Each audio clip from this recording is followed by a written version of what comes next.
আসসালামু আলাইকুম। আমি জেরিন বরাবরের মতো আজকে আরেকটি রেসিপি নিয়ে আপনাদের মাঝে চলে আসলাম। আজকে করে দেখাবো কোনো রকম গন্ধ ছাড়া খাসির মাংস রেসিপি। সেই রেসিপি আমি আজকে আপনাদের সঙ্গে শেয়ার করব। এখানে আমি মাংস নিয়েছি, খাসির মাংস হাড় সহ। এখানে চর্বির পরিমাণটা কম।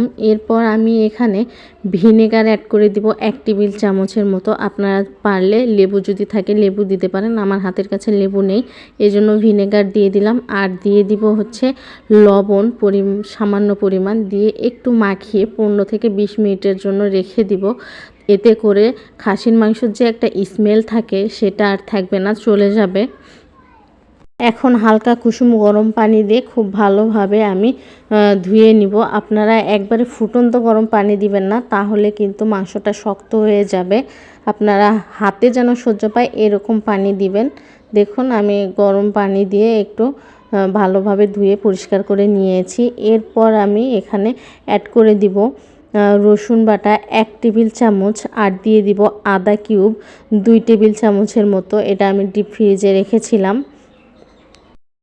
আর দিয়ে দিচ্ছি হলুদ গুঁড়ো 1/2 টেবিল চামচের মতো, আর দিব মরিচ গুঁড়ো 1 টেবিল চামচের মতো। মরিচটা আপনারা টেস্ট মতো দিয়ে দিবেন।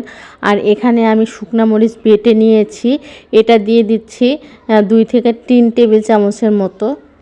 আমি মরিচটা একটু বেশি দিব, কারণ আমি মরিচটা একটু বেশি খাই, আপনারা জানেন। এরপর দিয়ে দিচ্ছি জিরা গুঁড়ো 1/2 টেবিল চামচ, আর ধনিয়া গুঁড়ো 1/2 টেবিল চামচের মতো। দিয়ে দিব স্বাদ মতো লবণ। সব কিছু উপকরণ এখন হাতের সাহায্যে মাখিয়ে নিব। খুব ভালোভাবে মাখিয়ে ম্যারিনেট করে রেখে দিব 1 ঘন্টার জন্য।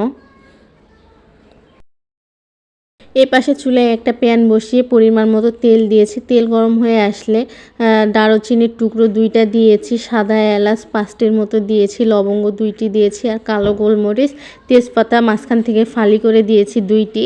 এখন একটু সামান্য পরিমাণ ভেজে নিয়ে আমি দিয়ে দিব পেঁয়াজ কুচি। পেঁয়াজটা আমি একটু বড় বড় সাইজ করেই কুচি করে নিয়েছি, কারণ এটা মাংসটা কষানোর সময় পেঁয়াজটা এমনিই নরম হয়ে যাবে।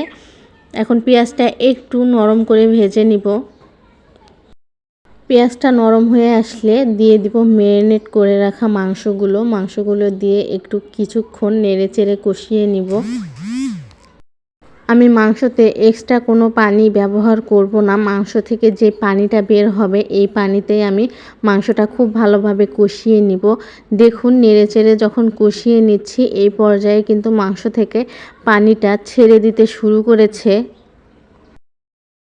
এই পর্যায়ে আমি ঢাকনা দিয়ে ঢেকে দিব মাংস থেকে পানিটা বের হয়ে আসা পর্যন্ত।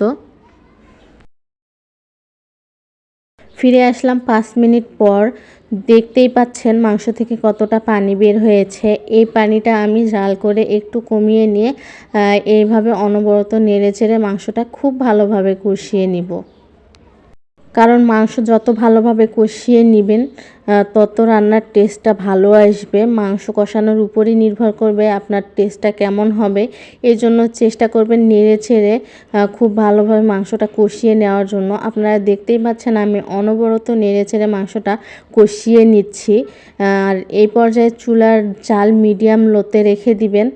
আর সব সময় একটু নেড়েচেড়ে দেওয়ার চেষ্টা করবেন, নয়তো মশলাগুলো নিচে লেগে যাওয়ার সম্ভাবনা থাকতে পারে। আপু এবং ভাইয়াদের কাছে একটা রিকোয়েস্ট, যারা এখনও আমার ইউটিউব চ্যানেলটি সাবস্ক্রাইব করেননি, প্লিজ আমার ইউটিউব চ্যানেলটি সাবস্ক্রাইব করে দিবেন এবং পাশে থাকা বেল আইকনটা প্রেস করে রাখবেন। এতে করে আমি যখনই ভিডিও ছাড়বো সঙ্গে সঙ্গে আপনারা নোটিফিকেশন পেয়ে যাবেন। আর যারা ফেসবুক থেকে দেখছেন অবশ্যই ফেসবুক পেজটি ফলো দিয়ে শেয়ার করে রাখবেন। আপনারা দেখেই বুঝতে পেরেছেন মাংসর কালারটা কতটা লোভনীয় হয়েছে, আর মাংস থেকে তেলটাও ছেড়ে দিয়েছে, মাংস কষানো হয়ে গিয়েছে। আমি প্রায় 15 মিনিট ধরে মাংসটা কষিয়ে নিয়েছি। এই পর্যায়ে আমি পরিমাণ মতো গরম পানি অ্যাড করেছি। এখানে কিন্তু ঠান্ডা পানি অ্যাড করা যাবে না। ঠান্ডা পানি অ্যাড করলে কিন্তু মাংসটা সেদ্ধ হতে সময় লাগবে। এই জন্য আমি ফুটন্ত গরম পানি এখানে অ্যাড করে দিয়েছি। এই পর্যায়ে একটু নেড়েচেড়ে দিয়ে আমি ঢাকনা দিয়ে ঢেকে দিব বলক আসা পর্যন্ত। আসলাম 5 মিনিট পরে। 5 মিনিট পরে একটু নেড়েচেড়ে দিচ্ছি আমি মাংসটা। নেড়েচেড়ে দিয়ে আবারও ঢাকনা দিয়ে ঢেকে দিচ্ছি। আর এই পাশে আমি 1 টেবিল চামচের মতো জিরা নিয়েছি, আর 2টা সাদা এলাচ, 1টি দারুচিনি, 2টা লবঙ্গ আর 2টা কালো গোলমরিচ এখানে আমি একটু ভেজে নিব। আমার ভেজে নেওয়া হয়ে গেলে একটু ঠান্ডা করে আমি তেলে নিব।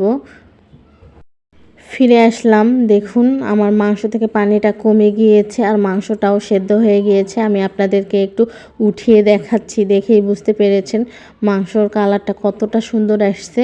আর নেড়েচেড়ে দিয়ে আমি এই পর্যায়ে আবারও দিয়ে দিচ্ছি যে ভাজা জিরেটা রেখেছিলাম, গুঁড়ো করেছি। আর এখানে তার সাথে আমি একটা ভাজা মরিচ গুঁড়ো করে নিয়েছি, এটাও আমি দিয়ে দিলাম। ঠিক এই সময়েই দিয়ে দিবেন, মাংসটা যখন সেদ্ধ হয়ে যাবে, নয়তো যে স্মেলটা থাকবে সেটা চলে যাবে। এটা খেতে কিন্তু ভীষণ মজার লাগবে। আর হচ্ছে ঢাকনা দিয়ে ঢেকে দিলাম, দমে রেখে দিলাম 10 মিনিটের জন্য। ফিরে আসলাম 10 মিনিট পর, দেখেই বুঝতে পেরেছেন কতটা লোভনীয় হয়েছে দেখতে। ভাজা জিরের গুঁড়োটা আর মশলা যেটা আমি ভেজে রেখেছিলাম ওইটা দেওয়ার পরে যে এটা একটা সুন্দর টেস্ট আসবে আর খুব সুন্দর একটা স্মেলও বের হচ্ছে। এই পর্যায়ে আমি চুলা অফ করে দিয়ে নামিয়ে নিব। কালারটা দেখেই বুঝতে পেরেছেন। চলুন তাহলে আপনাদেরকে পরিবেশন করে দেখাই। দেখুন কত সহজে আমি গন্ধ ছাড়া খাসির মাংসটা রান্না করে আপনাদেরকে দেখালাম। আর এতটা টেস্টি হয়েছে খেতে, এতটা লোভনীয় হয়েছে, বাসার সবাই প্রশংসা করেছে। এটা চালের আটার রুটি দিয়ে খেতে ভীষণ ভালো লাগবে, এবং আপনারা ভাত পোলাও যেটা দিয়ে খান না কেন ভীষণ টেস্টি লাগবে। এতক্ষণ আমার সঙ্গে থাকার জন্য আপনাদেরকে ধন্যবাদ জানিয়ে আজকে এখানেই বিদায় নিচ্ছি। সবাই ভালো থাকবেন, সুস্থ থাকবেন। আল্লাহ হাফেজ।